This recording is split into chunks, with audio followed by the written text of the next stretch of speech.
हसन तारिक है। मैं एक न्यूरोसाइकेट्रिस्ट और बिहेवियर थेरेपिस्ट हूँ। आज हम तारिक सरदार ब्रेन क्लिनिक समुंदरी रोड फैसलाबाद पर बात करेंगे डिप्रेशन के बारे में, मायूसी उदासी के बारे में कि आया इसे हम अपने क्लिनिक पर किस तरह मैनेज करते हैं, इसको हम किसे ठीक करते हैं। सबसे पहले तो यही बात कि जो भी दिमागी मसाइल होते हैं उनके अंदर हम रिकवरी करते हैं, इंसान को दूसरों के बराबर लेके आते हैं, उनकी मैनेजमेंट होती है, एक तरीकाकार होता है जिससे इंसान की ज़िंदगी को बेहतर बनाया जा सकता है। अब डिप्रेशन को समझने के लिए पहले हमें इसकी अलामात का पता होना चाहिए। मायूसी उदासी हम तब डायग्नोज करते हैं जब इंसान अपने जज्बात पर काबू ना रख सके, उसके नींद और भूख मुतासर हुए हों। एटिपिकल डिप्रेशन में ज़्यादा भी हो सकते हैं, लेकिन यूजुअली नींद और भूख कम होते हैं और इंसान गुस्सा ज़्यादा करता है, दुनिया से अलहदा रहना चाहता है, ज़्यादा परेशान और अपना कसूर हर चीज़ में ज़्यादा निकालता है। और मायूसी उदासी इस हद तक भी बढ़ सकती है कि वो अपनी जान लेने की कोशिश करता है। जब वो अपनी हाइजीन को प्रॉपर मेंटेन नहीं कर पाता, अपनी सफाई सुथराई का, खाने पीने का ख्याल नहीं रखता, तो फिर उसके घर वाले उसे हमारे पास लेके आते हैं।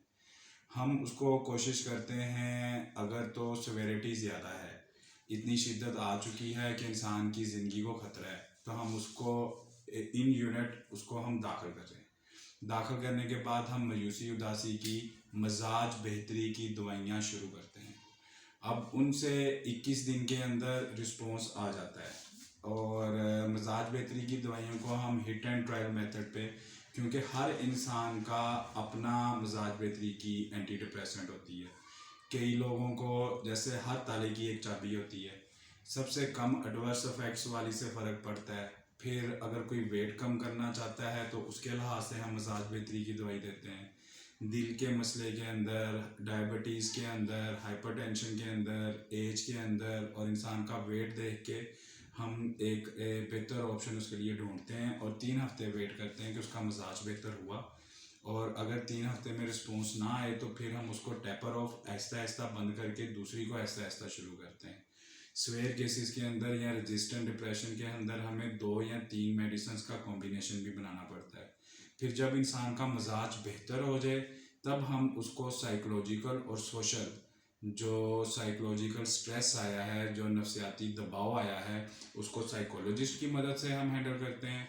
और सोशल टीम हमारी जो है, उसके बहन भाई, उसके माँ बाप, मियाँ बीवी, जो बाकी के रिलेशंस हैं, उन लोगों से सपोर्ट ढूंढते हैं, उनको रियलाइज़ करवाते हैं, उनको यकीन दहानी करवाते हैं कि ये मसले चल रहे हैं इस बंदे के साथ और हम इस तरीके से इसको इन मसलों से निकाल सकते हैं। मेडिसिन सारी उम्र के लिए नहीं होती, 1-2 माह, और अगर कोई ज़्यादा ताउन नहीं कर रहा हमारे साथ, उसको समाजी और नफसियाती मदद नहीं मिल रही, तो फिर हो सकता है कि मेडिसिन 9 मंथ्स तक भी चले।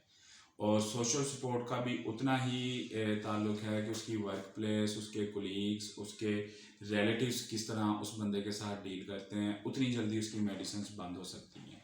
फिर हमारे साइकोलॉजिस्ट का एक काम होता है मेडिसिन बंद करवाने के लिए बंदे की लाइफस्टाइल को इम्प्रूव करना, उसको ज़्यादा एक्टिव बनाना और उसका एक टाइम स्केड्यूल बनाना, उसको लिख के देना, एक चार्ट बना के देना। तब हम इन मेडिसिन से छुटकारा हासिल करते हैं और बाद में भी आने वाली ज़िंदगी में अगले 6 महीने से 1 साल में डिप्रेशन के दोबारा होने के चांसेस होते हैं।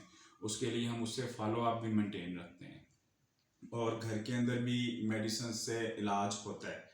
अब मेडिसिन से और बातचीत से, ये दोनों ऑप्शंस जो लेटेस्ट नाइस गाइडलाइंस हैं, मिल के ज़्यादा लंबा अरसा और ज़्यादा बेहतर इलाज करते हैं। लेकिन हम इंसान के सामने रखते हैं कि ये हमारे पास ऑप्शंस अवेलेबल हैं, जो आपको सूट करती है, हम उसके मुताबिक आपकी मायूसी उदासी को ख़त्म करेंगे।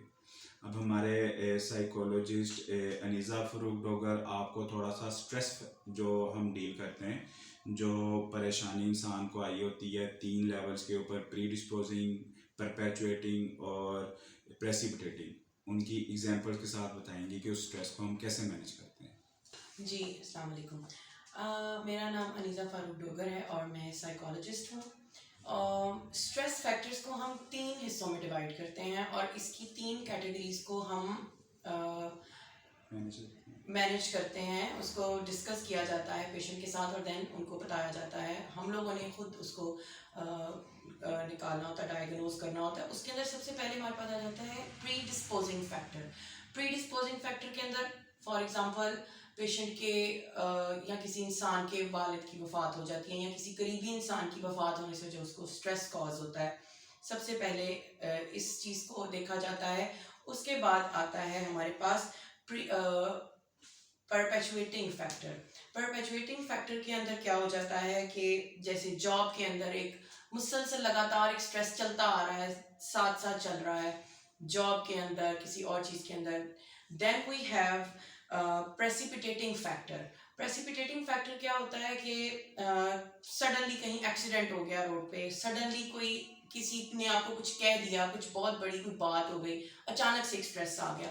तो ये तीन चीज़ों को डिस्कस करके स्ट्रेस का मेन फैक्टर निकाला जाता है और बेहतर किया जाता है मेडिसिन को विड्रॉ करवा के और थेरेपी के जरिए।